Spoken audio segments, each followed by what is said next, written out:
All right, good evening again, everybody. Thank you for being here. So far, we have about 11 of us. I know more people are coming on. And today we want to look at the topic of deaths. Deaths. I know not all of us like that word, but if we don't change our eating habits, we would have to embrace it. All right. And death is an acronym, as you see on the screen, for don't eat addictive treats and harmful substances. All right, that's the acronym for deaths. Don't, D is for don't, E is for eat, A is for addictive, T is for treats, and H is for harmful, S for substances. Don't eat addictive treats and harmful substances. For those who are here for the first time, my name is on the screen. I'm a naturopathic doctor, amongst other things. And I want to ask quickly those who are here for the first time, the very first time, could you just let us know so we can properly welcome you? This is your very first time with us this evening. Any first timers? Hi, I'm Carla, logging in from Toronto, Canada. Hello, Sister Carl, Sister Johnson. Wonderful, wonderful. Glad to have you. Please come again. Okay. Can everybody please welcome Sister Johnson, all the regular members? Hello, Welcome. Sister Hello, I'm Welcome. Hello, sorry. thank you. All right, so we And are a I'm family. We are a family here, and I am the director and owner of Heal Lifestyle Academy. So we try to teach everyone how to eat, how to rest, follow the 8 laws of health, how to be healthy. And that's what we're about.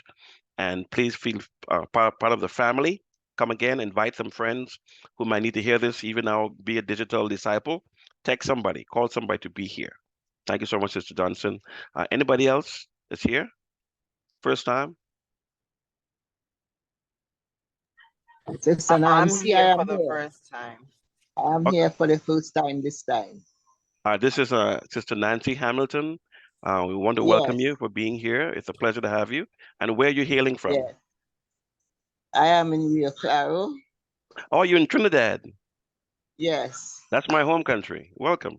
All right. Uh, Blessing. Blessing. God, May God God to have you. bless us Text and somebody keep else us to all safe join. in Jesus' name. Amen. Praise God. And I was hearing Yes. another Yeah. voice. I was hearing another voice. I'm Donna Ruffin. Oh, yes. Good afternoon, Sister Ruffin. We're glad to have you for the first time. And this would not be your last time. Amen. Amen.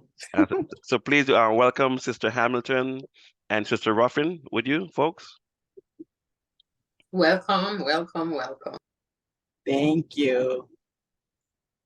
All right, wonderful. All right, so let's get started with deaths. Don't eat addictive treats and harmful substances. And before we go, as those of you who know me, I normally give you two things and two promises. All right. So the first thing I'm going to tell you to do is to take notes. Take notes. Get paper and a writing instrument because the shortest pencil is longer than the longest memory. So please take notes. The second thing I want to say to you is to stay away from the 5 worst words in the world. The 5 worst words in the world are, I have heard that before. And these words lead to closed mindedness, not open mindedness. So please stay away from those terrible words. And here are the two promises. Promise number one, you will definitely learn something today that you can put into practice. You will definitely learn something today that you could put into practice. Promise number one. Promise number two, I'm available to work with you further. I'm available to work with you further. So if you like what you hear today and you need to contact me, my contact will be in the chat. In the chat. Also, as I advertised last week, we have started our marriage um, seminar, enhancing communication and marriage. As you know, I'm also a certified marriage and family pastoral therapist, and we started our first week last Monday. And those who were there said that they enjoyed it. We have a nice small group. It's not too late to join. We meet every Monday at 6:30 p.m. We go for about an hour or so. And here is the flyer. Take a picture of it. If you missed last week and you want to join us, I would send you the recording for the first week, so you'll fit right into it. All right, so take a picture of it quickly. If you're interested, a screenshot, and so you have the information. Wonderful. All right, let's go through our disclaimer. The information provided in this presentation is intended for general informational purposes only and should not be considered as a substitute for professional medical advice, diagnosis, or treatment based on my expertise in natural health and wellness. However, I beg your pardon, as a naturopathic doctor, I am sharing insights and suggestions based on my expertise in natural health and wellness. However, it's important to consult with a medical doctor before making any significant changes to your health regimen, especially if you have underlying medical conditions, are taking medications, or have specific health concerns. All right, so we're going to go into our presentation now, and you could write down your questions, and we would certainly take them after the presentation. So I want to welcome again all of our regular members of the Academy and the visitors to this presentation. And we went through the acronym of D.E.A.T.H.S as Don't Eat Addictive Treats and Harmful Substances, right? And this is very significant because many of us, as we will see this evening, have been eating addictive treats, which are harmful substances for our bodies, for our frontal lobe, our minds, and we need to stop that immediately through the power of God. So the primary focus of this presentation will be to shed light on the addictive dangers that's associated with the consumption of cheese and dairy products. And throughout this presentation, I'll be providing insights backed by research studies to support my claims. And by the end of the presentation, you will have a better understanding of why it's crucial to be mindful of the dairy products you might be consuming and how these choices can significantly impact your overall health. All right, so on the screen, we have the slide that shows the cows are begging you, don't, not milk, don't follow the herd. And it's reminding us that cow's milk is for calves. Switch and save a life. So the cows are reaching out to us, and you see they have a number on their ears as though they're a convict. They're in prison, and they're asking for help. And we want to look at the dairy dilemma, the dairy dilemma. And right off the bat, I want you to understand that dairy is a $620 billion industry with a B, billion, $620 billion industry, and you would soon see why. All right. So let's kind of define where we're going, define what dairy products are. The dairy products in question typically include things like cheese, milk, yogurt, and other similar items. All right. So according to the New York Times, the famous newspaper, dairy cows are repeatedly impregnated by artificial insemination and have their newborns taken away at birth. Right. I want to start with a shocker for you to get your attention. Right. Dairy cows, cows that are reared to give milk, they are repeatedly impregnated by artificial insemination. And this artificial insemination involves either a doctor, a vet, or the farmer having on these long gloves reach up to the shoulders and having a needle or tube in their hands, and they shove this needle with their arm up the rectum of the cow, the anus of the cow, straight to the udder and the uterus, and try to impregnate the cows repeatedly. When the cows give birth, the newborn cows are taken away at birth. I had some videos to show you, but you might be too shocked, and I didn't want to get people's stomach sick, but you can find them on YouTube. So think about this. You as a mother, you are in a prison of sorts. You can't get out, and somebody comes in and artificially impregnates you. You go through the cycle to have your child, and the moment the child is born, the child is taken away from you. I mean, would there be some physiological effects on your body and the body of the newborn? I think so. I think so. I think so. All right. So the female calves are confined to individual pens, and then they have their horns, the buds, little horn coming out on their heads, are destroyed when they are about only 8 weeks old. The males calves are not so lucky. Soon after birth, they are trucked off to veal farms or cattle ranches where they end up as hamburger meat. Hamburger meat. The typical dairy cow in the United States will spend its entire life inside a concrete floored enclosure. And I do have a picture of that. And although they can live for 20 years, most of them are sent to slaughter after 4 or 5 years when their milk production is over. Is over. Yeah, wonderful stuff, right?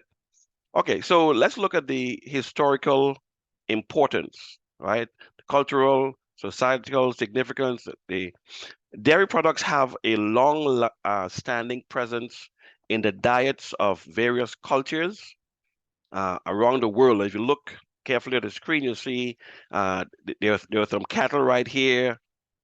Somebody was milking somewhere. You see there's milk over here. So since then, over here, there's some more cows here. The highest or the historical significance of dairy can be traced back to ancient civilizations where milk, cheese, and yogurt were staples. Uh, Dairy is a fundamental element of many culinary traditions. For instance, cheese plays a central role in French cuisine, while yogurt is a key ingredient in Middle Eastern and Indian dishes. And I know that some of us, maybe in the past, hopefully not still, we invite guests over and we want to look fancy and we cut up some cheese, some little squares, and we have a toothpick that you can pick the cheese from, different kinds of cheeses, yeah, killing people. All right.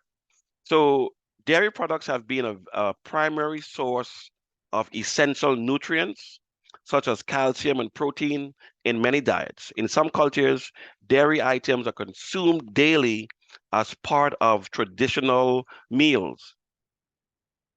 And we talked about on celebratory occasions, dairy is often used and for celebratory occasions and for feasts.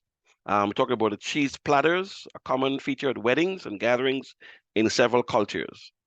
It is frequently associated with cultural symbols, rituals, and festivals. In fact, in some regions, dairy products are often offered as part of religious ceremonies or as gestures of hospitality.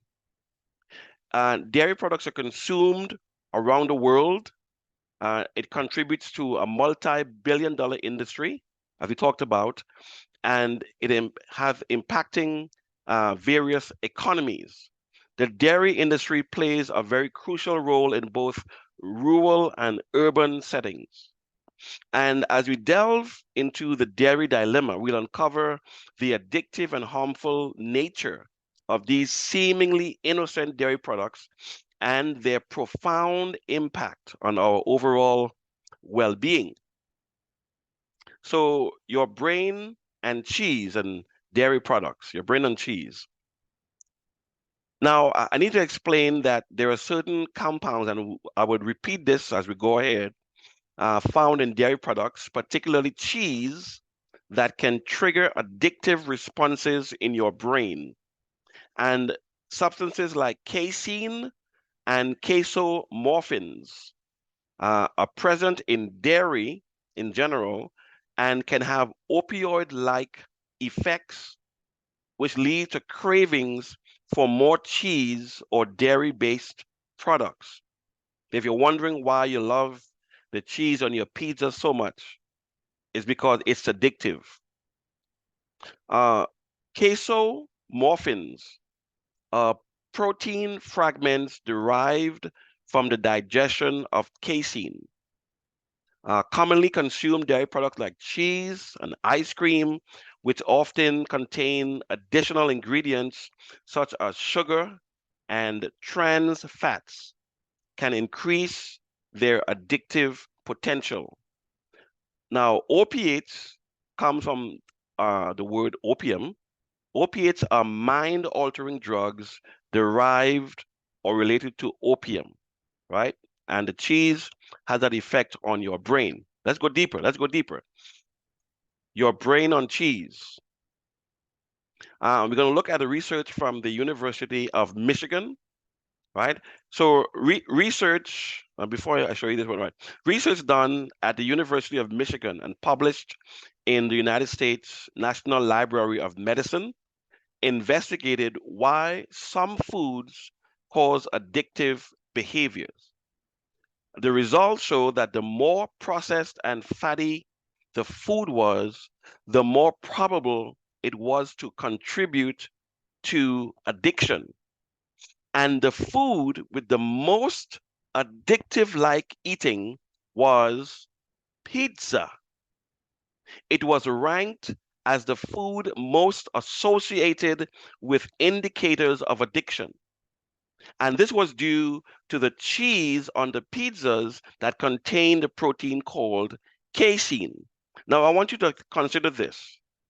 1 cup of dairy milk comprises 0.017 pounds of protein, 80% of which is casein. So when transformed to cheddar, for example, cheddar cheese, the protein content multiplies sevenfold to 0.12 pounds, being the highest condensed type of casein in any food. In other words, crack is more dangerous than powder cocaine. Crack is the rock, cocaine rock. Crack is more dangerous than powder cocaine. So if you view dairy as cocaine, then you'll have to view cheese as crack. It's more dangerous, much more dangerous. Okay, so we're looking here at normal brain activity, normal opioid receptors in the brain on the left. On the right, you have the opioid user, all right? So the dark blue spots are the opioids receptors. The light blue are the natural endorphins for your brain. And the purple is opioid drugs, all right?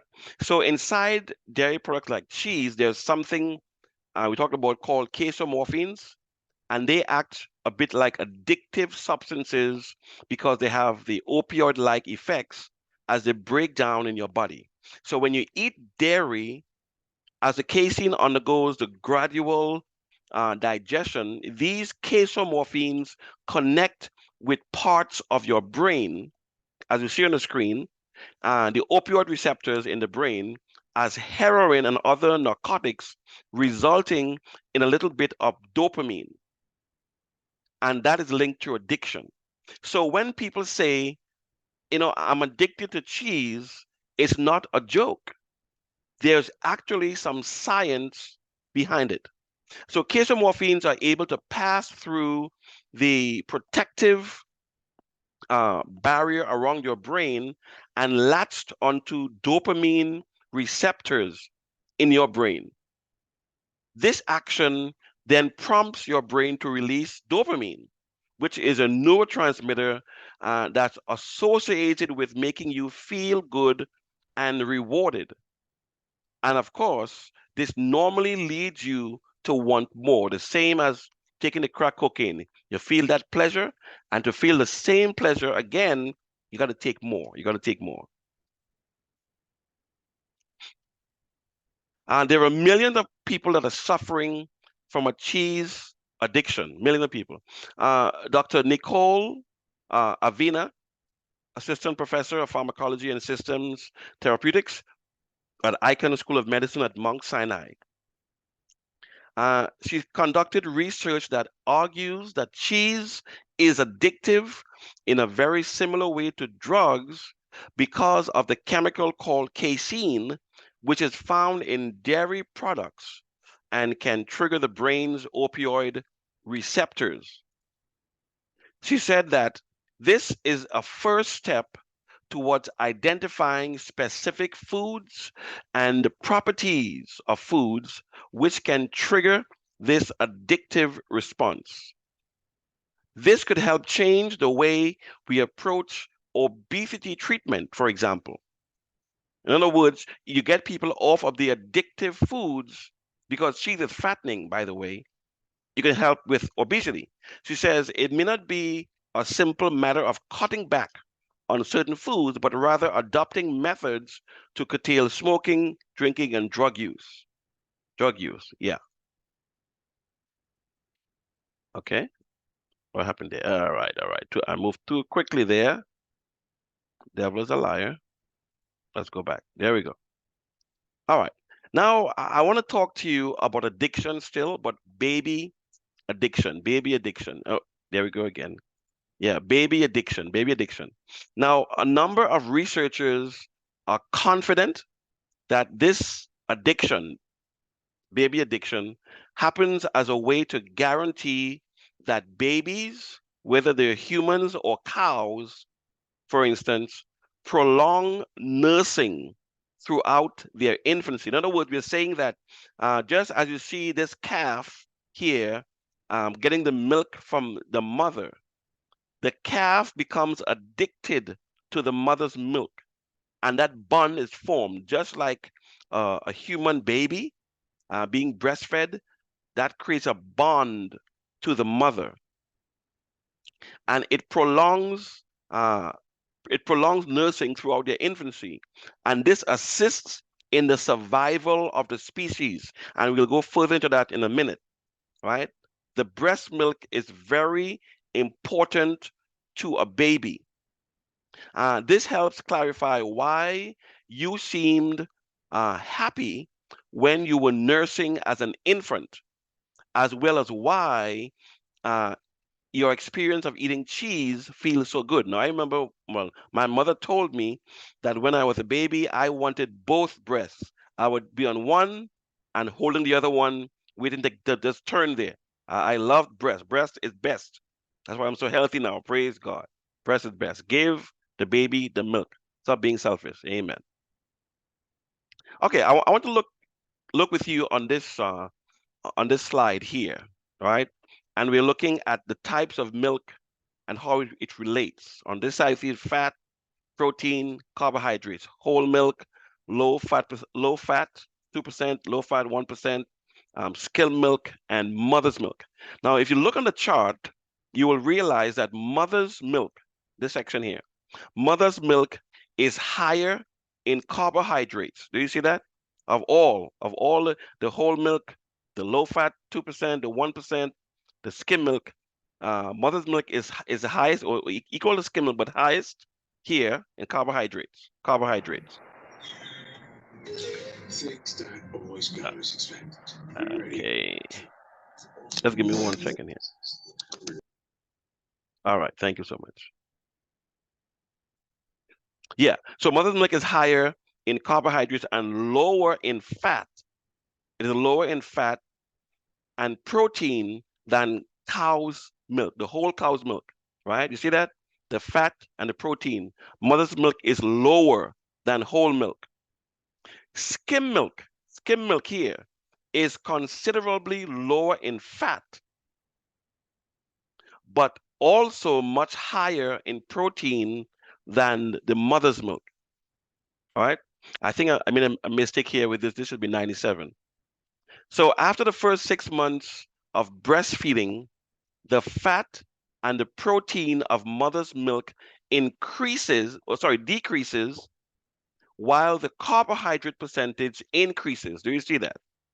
So this may be nature's way of telling us that our fat and protein requirements, while they are modest to begin with, are the highest during the early months of breastfeeding. Processed dairy products are even higher in fat and protein concentration than cow's milk, since much of the water is eliminated during processing. So let's look at the benefits of breast milk for the baby and for the mother, right? We'll do the baby first. So for the first several months, it's important to give your baby breast milk and nothing else. It is better than any baby foods or milks you can buy. The breast milk is balanced for the baby and is very different from powdered or canned milk. It contains just what the baby needs and is much cheaper than powdered milks for babies. Now, babies use the milk from the mother so well that they don't spit up as often as bottle-fed babies, and they don't have as many loose stools. The babies who are breastfed don't have as many colds, earaches, and other breathing problems. Doctors say that babies who are breastfed have less cancer and other deadly diseases even after they become adults. Many babies who drink milk from animals have skin problems like eczema and other rashes. Breastfed babies don't have so many of these problems. Breast milk also gives the baby close contact with the mother, and this makes the baby feel happier and may help them to get along better with others when they grow up, right? They wouldn't have that separation anxiety. Now, some mothers stop breastfeeding early because they think that their milk is not good enough for their baby or that their breasts are not making enough milk. A mother's milk is always very good for her baby, even if the mother is thin and weak. And before the baby is born, the mother starts to make what is called the first milk.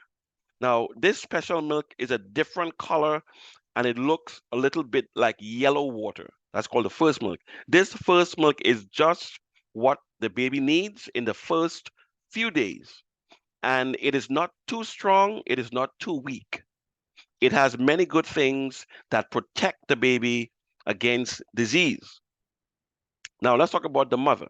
So, when the baby is born, it should be put to the mother's breast within 30 minutes, within half an hour. When the baby is born, it should be put on its mother's breasts. When it sucks, it receives the yellow colored first milk that we talked about that protects it from disease. The sucking causes the mother's body to respond by tightening up her womb to help stop the afterbirth bleeding. So right away, you understand what God is doing, what God has done. Within half an hour, when the baby is born, it should be introduced to the mother's breast to get that first milk, which will protect it from diseases. The sucking from the baby causes the mother's body to respond by tightening up her womb to help stop the afterbirth bleeding. I know somebody's saying amen somewhere. After a few days, the first milk will end and the regular breast milk will flow.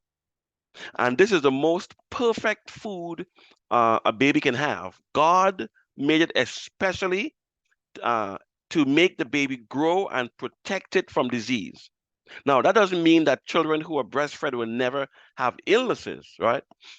But they have a much better chance of being healthy than a baby fed with baby's special powdered milk or even cows or goat's milk. Now, what about the health of the mother? Besides the baby sucking, causing her body to tighten and close the womb, what other benefits do the mother get? Well, breastfeeding also helps the mother as well. Women who breastfeed their babies do not suffer as much from terrible killer diseases such as cancer and breast cancer in particular. They also lose weight and they gain their body shape back faster than mothers who don't breastfeed. Now, when a woman breastfeeds, the longer she breastfeeds, it's the less amount of time she will go through her monthly cycle.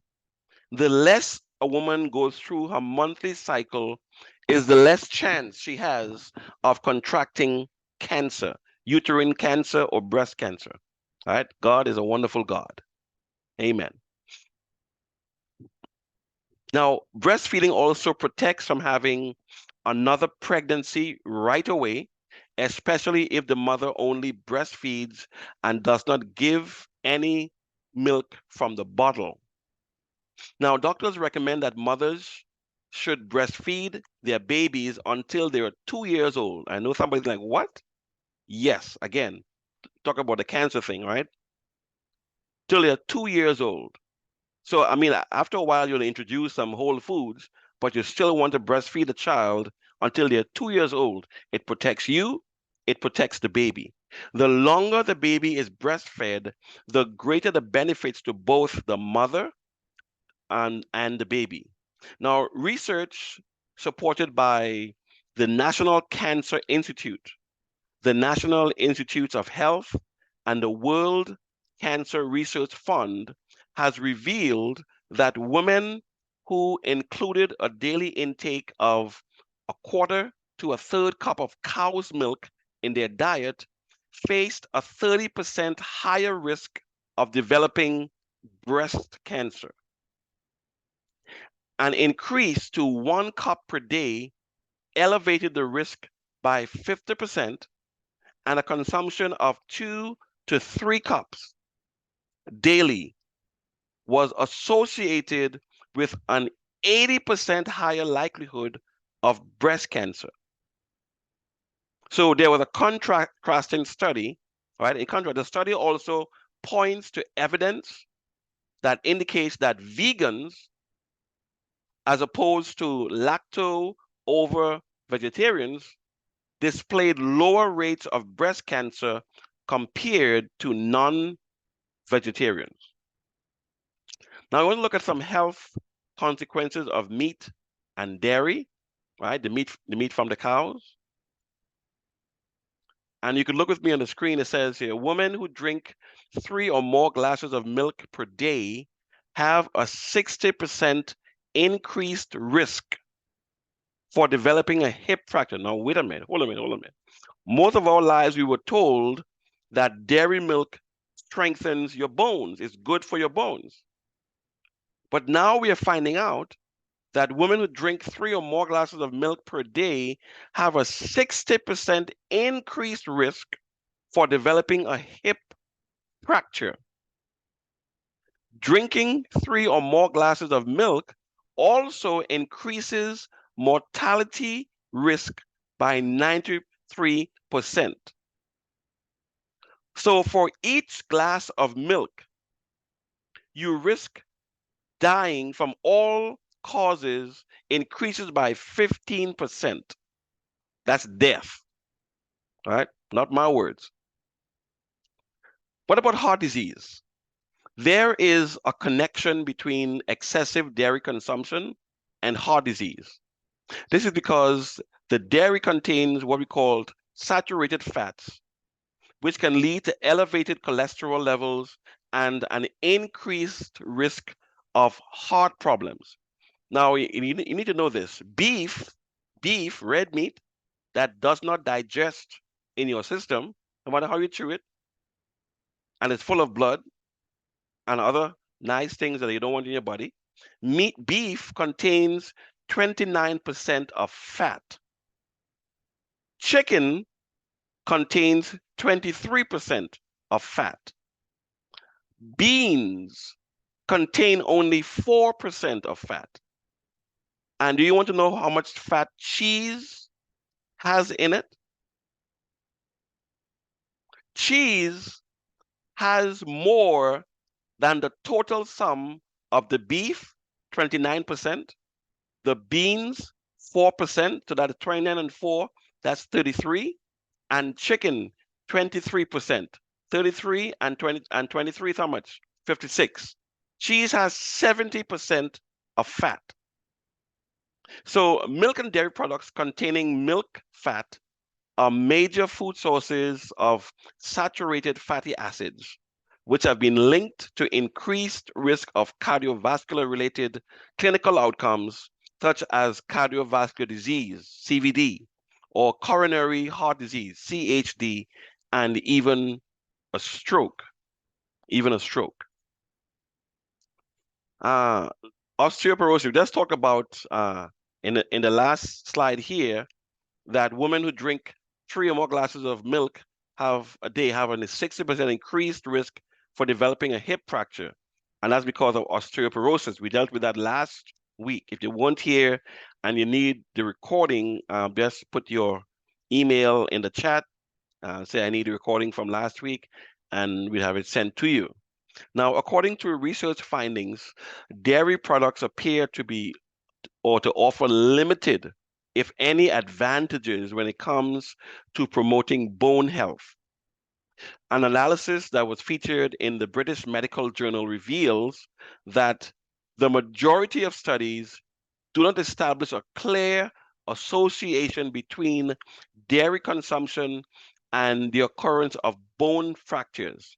So, for example, in one investigation or one study, scientists monitored the dietary habits, physical activity, and the incidence of stress fracture among adolescent girls, ultimately concluding that the consumption of dairy products and calcium did not appear to be effective in preventing stress fractures.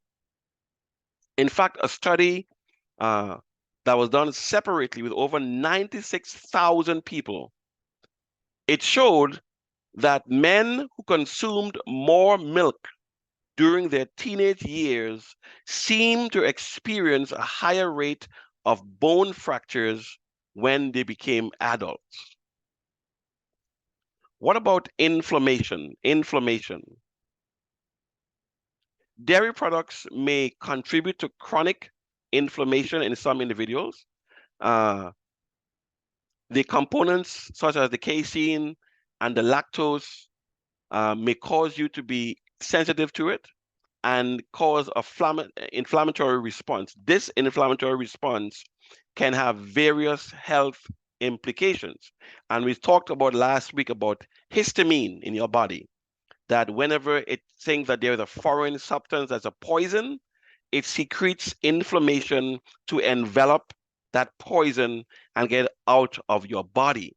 So if you're lactose intolerant, and it consume any kind of dairy whatsoever, you're causing your body to get into the fight and flight response and to secrete histamine, more inflammation into your body. And chronic inflammation in your body is associated with several health issues, including conditions like cardiovascular disease and autoimmune diseases. Now, the dairy industry is very slick. As we said, they have the money, over $620 billion a year they have. And some of their promotion looks like this. This swag cow here or bull, whatever he is, on this bicycle, and he's exercising, he's healthy, and he's pushing the milk, right? Looks so nice. Now, these marketing strategies are designed to promote the consumption of dairy products, emphasizing their taste, versatility, and their nutritional benefits. And these promotional efforts can contribute to the widespread use and overconsumption of dairy products, especially if you have children or grandchildren, nieces or nephews going to public school, grade school, and they're given this free meal. Most of it is dairy, milk, and pizza to get them addicted from young on this, right? These folks are not playing. And these promotional efforts contribute to the widespread use and overconsumption of dairy products. It also has an impact on addiction. These marketing strategies can contribute to the addictive nature of dairy products. Frequent exposure to these enticing advertisements can make dairy products more appealing and difficult to resist. Now, this is what you don't see, right? Advertised on television for dairy. These cows basically live on this machine, and you will see that there is a milk hose attached to their udders, and they are giving milk 24/7. When they run out of milk, pus and blood comes out, right? Wonderful stuff. Enjoy your ice cream and your chocolate milkshake. Wonderful. All right. So here's the impact of the dairy industry in the United States. $1 out of $7 is spent on dairy products. The average person currently consumes 586 pounds of dairy products per year. 5 cents is spent on milk advertising per 100 pounds of dairy products sold. And most importantly, 1 out of 7 congressmen receive election support from the dairy industry. So do you think they are protected? Now, let me ask you a question. If dairy was so good for you, why do they have to help these congressmen to be elected into Congress? That's to make sure that they have help from the inside. And you try talking publicly bad about the dairy industry and see what they do to you. They come after you. They want to keep their $620 billion coming to them annually at your expense. So the question is, got pus? Well, milk does.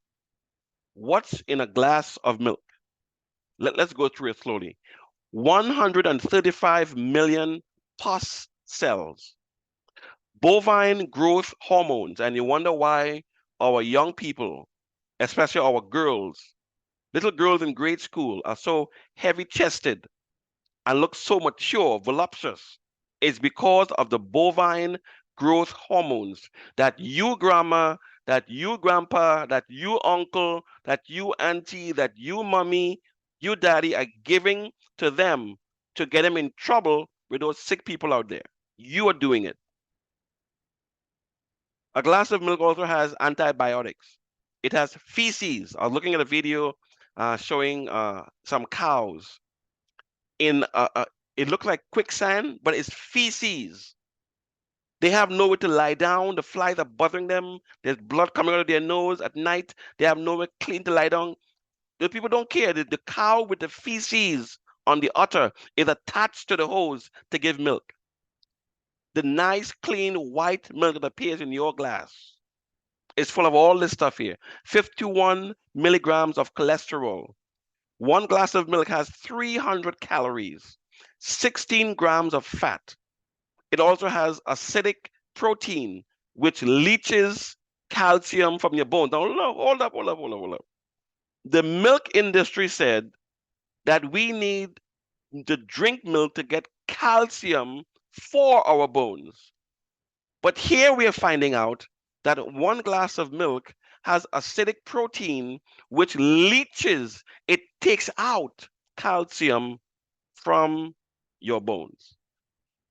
All right, so here are some practical tips to get off of dairy if you so desire. Gradual reduction of dairy by replacing dairy with non-dairy alternatives. That's one. Read your food labels to identify the hidden dairy ingredients because, again, they want to get us addicted. So in your chocolate bar and other foods, look out for the dairy. All right. Especially in vegetarian foods, it's there as well. Try experimenting with dairy-free recipes and cooking methods. Try finding dairy alternatives that suit your taste preferences, and seek support from a healthcare professional or a nutritionist. So Hippocrates, who was said to be a wise man, the father of medicine, he said, "Let food be thy medicine and medicine be thy food. Let food be thy medicine, and medicine be thy food. Let food be thy medicine, and medicine be thy food. All right. So here are 10 great reasons why you should ditch milk and dairy products. Casein, we talked about in the cow's milk, is the most relevant cancer promoter ever discovered.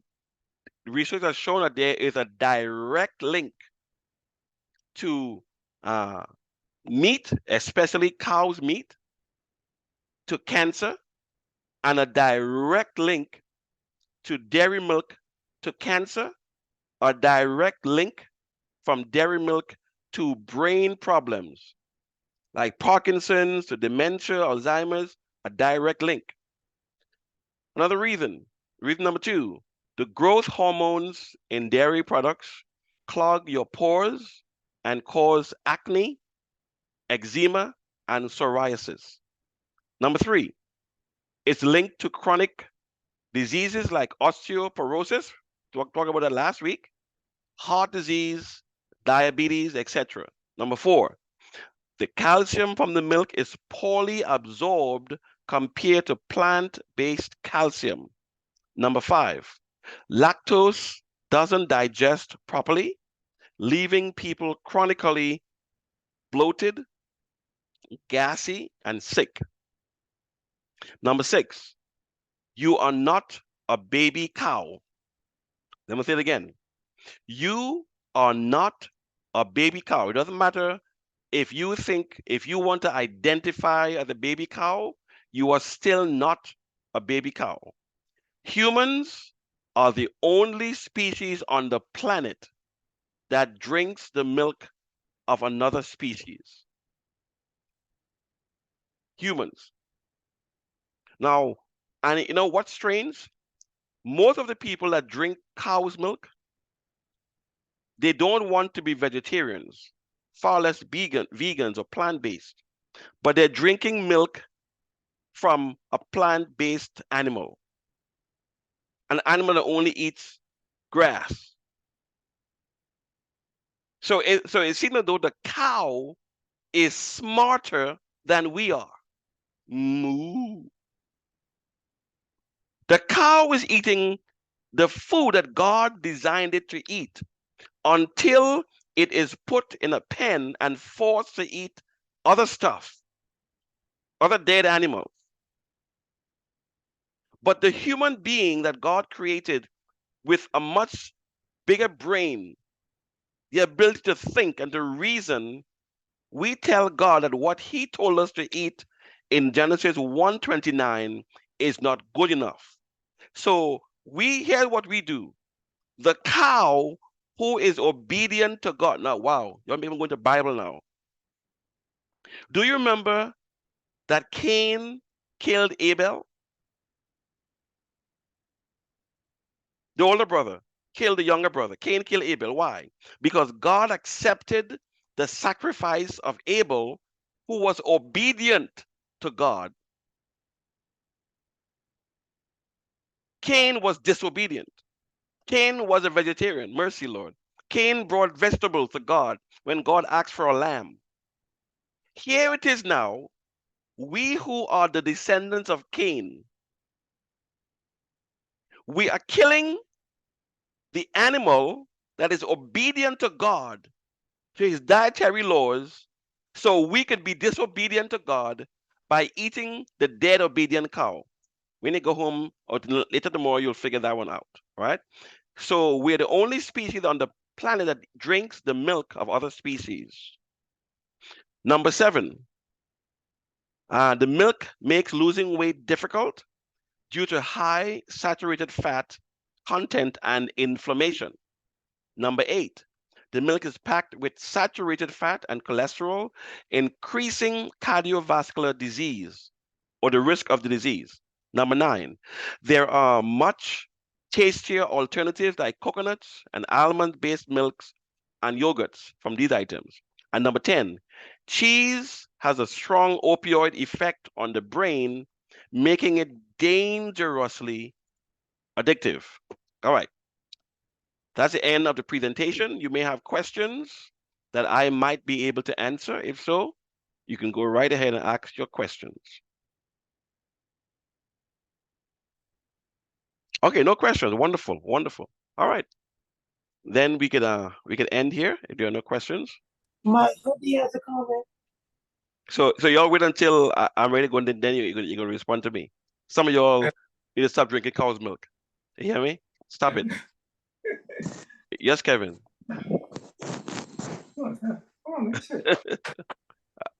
I'm not seeing you, Kevin. I don't see your wife face with her Oh long hair yeah, and glasses. we're actually in the. Well, I'm in the kitchen. How nice. Getting, Are you cooking or washing dishes?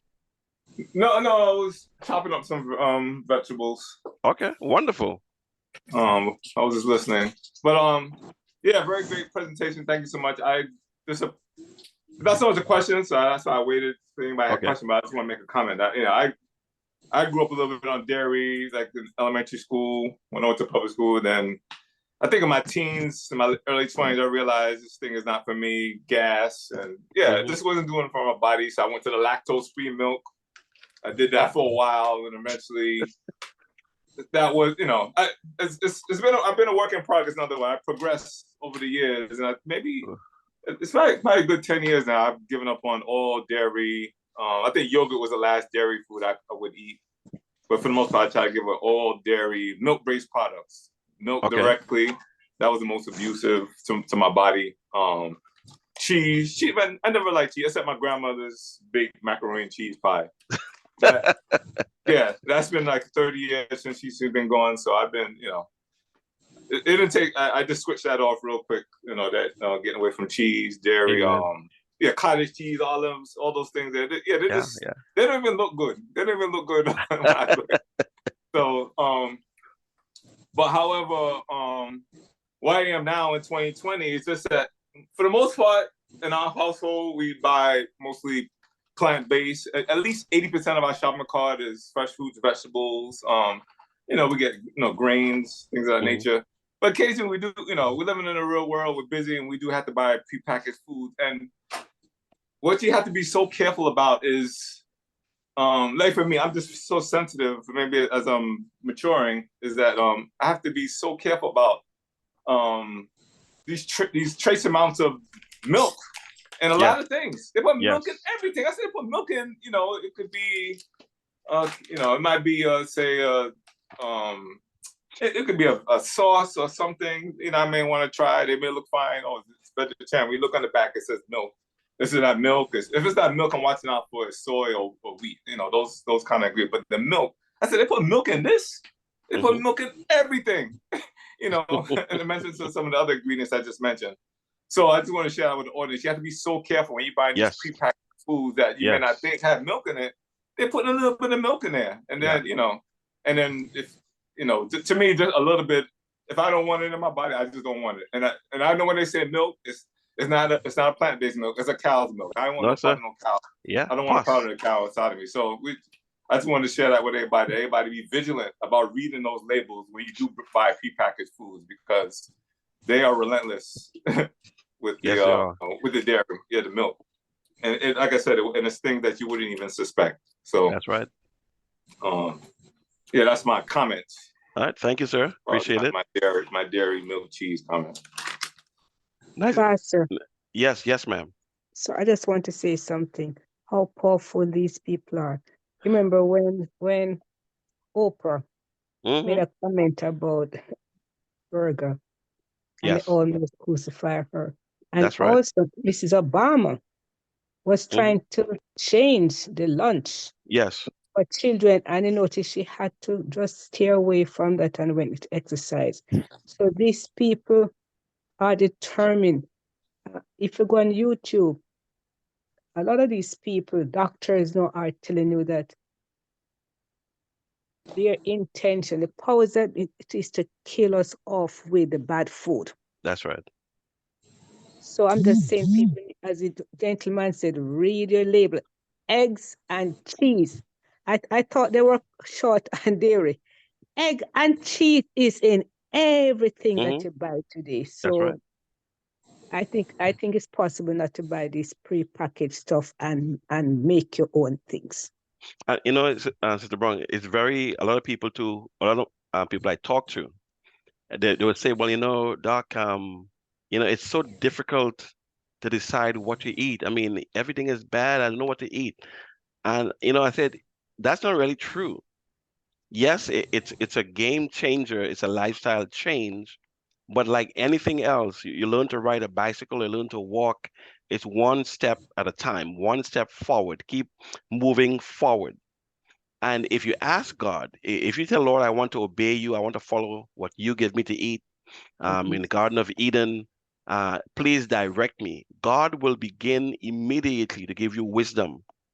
And when you finally get to realize the danger of the food you're putting into your body, I didn't even go into how cheese affects your frontal lobe, Mhm. right? That case, because remember that casein has that opioid-like substance that affects your brain. It forces your brain to release dopamine.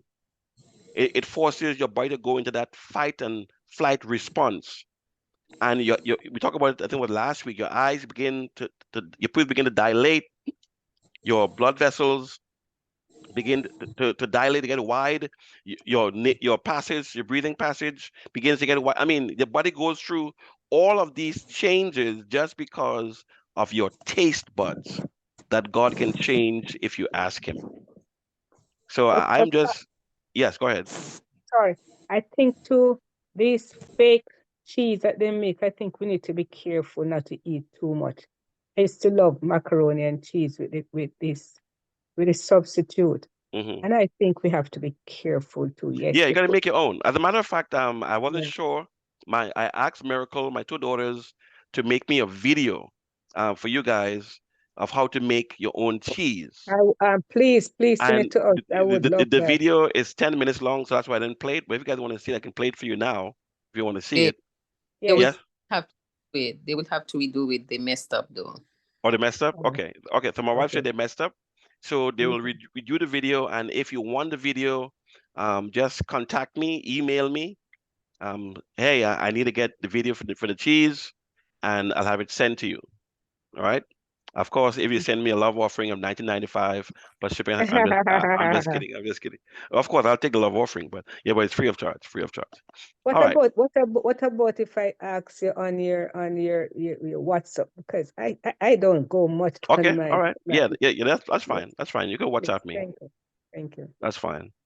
Okay. Any questions? Wonderful What? Yes, Pastor. presentation. Thank What? you very much. You're welcome. I just heard a voice. Who is that? Sister Paul. Oh, Sister Paul, how are you? Good I'm evening. good. Good to hear your voice. Um, I know a lady who was pregnant and she her first baby, she breastfed that baby all through her second pregnancy. And I Wow. was Wow. thinking, why would isn't that bad? I mean, for for the baby to come, Yeah, yeah. Well, breastfed the well, entire in this, yeah, in the sense during that, her pregnancy. yeah, it's, Wow. well, I wouldn't say it's bad, but it's not good because if she was truly breastfeeding, it would have delayed her getting pregnant again. If she's truly breastfeeding all the way around the clock, of course, some people can't help but get back on the bed. Another story. But remember we said when a woman is pregnant and she has a child, that first milk comes out. So if she's still breastfeeding the previous child with this milk, it's not doing anything for that baby. It could do more harm than good. Because so then she's also confusing her body Yes. because it's going to stop producing the milk that the first baby needs and then got to go back to get the first milk, and that could cause problems for her physiologically as well. So that's not the She best said practice. her doctor said it was okay. Okay, Never hear hey, of that. Wow. hey, more power to her. More power to her. And listen, I'm not talking against medical doctors. I'm a naturopathic doctor, They have their And place. something you know more than them. Right, yeah, Sorry. right, yeah, yeah, because the medical doctors don't know about nutrition.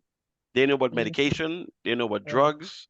They know how to fix your broken arm, how to do an operation, that kind of stuff, right? And most of them do not do any courses on nutrition, which right. is not obliged for them to do in medical school. It's a half an hour class, and it's not compulsory.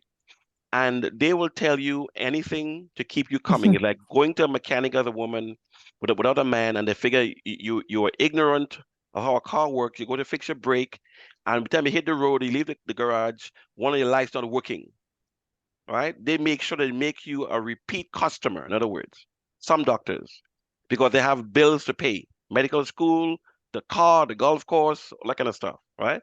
So I'm not trying to paint medical doctors as bad, but the majority of them don't know about nutrition.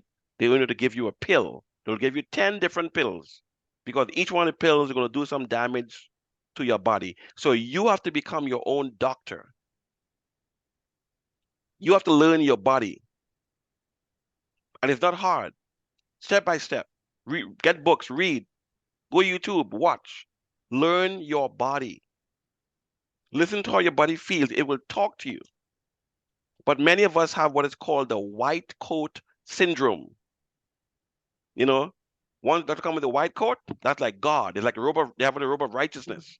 They could Mm. do no wrong. They know everything. Hey, more power to you. But also, Pastor, I think I Yes, I noticed message a pass. lot of stuff have been changed over the years. But I remember as children, we just used to drink the warm milk I mean, never even think about pasteurization 60 plus years ago, you know. And then those cows were free, they're free Hmm. to always have the calf around them. Hmm. So I think over the years, especially in America, it's a money making stuff. Plus, they have a diabolical thing behind them just to kill human being with the food. The food is fruits, vegetable, the food. And because we individuals love a quick fix thing, Yeah, that's it. That's and it. these packaged food, frozen food that we love to buy and just come and what we are killing ourselves and we don't know. Well, we're killing ourselves in a number of ways, Mr. Brown, because I remember probably 10 years ago, when I didn't know better, one of the stores here, I wouldn't call it getting free advertisement. One of the stores started with a K, used to have packaged foods for $1. I mean, Oh you got my your God. rice, you got your beans, and it's in a nice little plate, plastic plate, you put it in the microwave, boom, boom, a ready meal. So you're killing yourself, one, with that processed food. Then And no, no, two, no, no nutrition is in yeah, yeah, there. yeah, yeah, yeah. And then whatever nutrition was in there, once it goes in the microwave, it's dead, it's zapped. Then the plastic that you put in the microwave is giving off cancerous substances into the food. So for $1, you're killing yourself. Mercy. Oh my gosh. For $1. But when you don't know, you don't know. All right. So $1 breakfast. yeah, yeah. So there's a plethora of good recipes online. As a matter of fact, I keep forgetting because I don't like to self-promote really, but I have two cookbooks on Amazon, right? And they're both vegan cookbooks. They Very each have nice. 15 recipes in them. I think it's what's the name of it? 15, I think it's 15 vegan foods to lose weight on Amazon. All right. It's very inexpensive. And it has a lot, besides the recipes, there's a lot of advice in the book. So it's Mm. not just a cookbook, it's a book, right? And so I would admonish those of you who might be interested in the book to purchase it. If you don't like it, hey, call me, I'll give you back your money, right? Or call Amazon. Call Amazon, right? But I'll put a picture of it probably next week, please God. I can't find it right now. In fact, let me see if I find a picture of it. If you would give me a second while you have your other questions. I'm still here, so I can hear your questions. Oops, open up. Okay, let's see here. Are there any other comments or questions? All I can tell you, Pastor, it was for the grace of God why I'm still alive. Because when I was pregnant, which was I didn't know better. Mm-hmm. I used to drink a gallon of milk with syrup every day. A gallon. What? I'm not joking. I drank Wow. milk as if it was water. I believe that the more I drink that milk, it will do well for my child. And I think that's why she ended up having something, Mm. this polypose thing, cancer Mm-hmm. of her colon, because I'm looking back and I realize it could have been because whatever she had, they said from age 4, it started to develop. Wow. And I personally, it could have been. I don't know. Mm-hmm. Correct. Up to now, the doctors couldn't come up why she would develop something like that. So I'm just saying, we never know the things we used to do. But for me to be still standing, not having a bone problem, I'm feeling Mm. it is the grace of God. That's right. And it could have been over the years to my body after becoming a vegan over years, my body kind of recover. We don't know. Okay. But God is good. Praise the Yes, he Lord. is. Yeah, I think I'm on the wrong computer. Give me 1 second. Let me send this to my email while I'm listening to other questions. I'll tell you the name of the book. What is the name of the book, sir? Just give me 1 second. I'm getting my laptop up. I was looking at the wrong computer for it.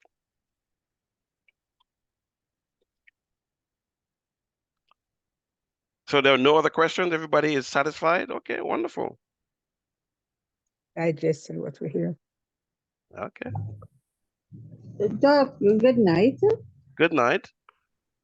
Uh, I heard you say if you want the recordings, to send your email.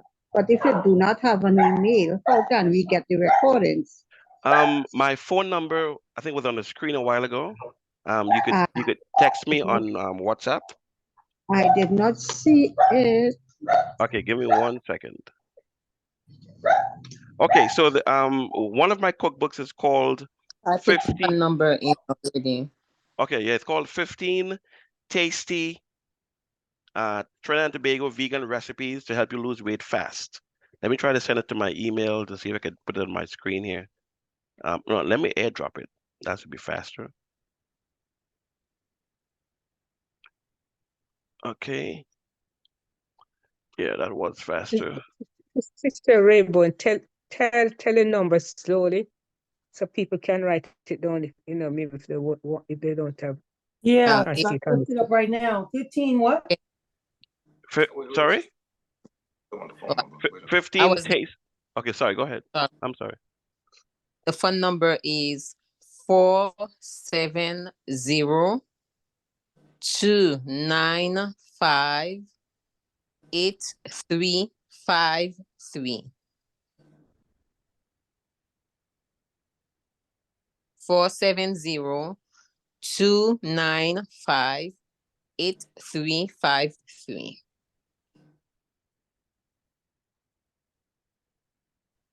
This is the area code. 470. 470. Yeah, just put a 1 before it. Okay, thank you. You're quite welcome. Okay, how do I get this to my...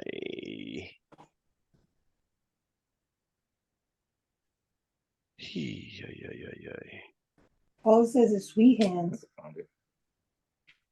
I'm sorry? All I see is sweet hands. I'm trying to look up your book for, 15 tasty Trinidad and Tobago vegan recipes. You say you're not seeing that?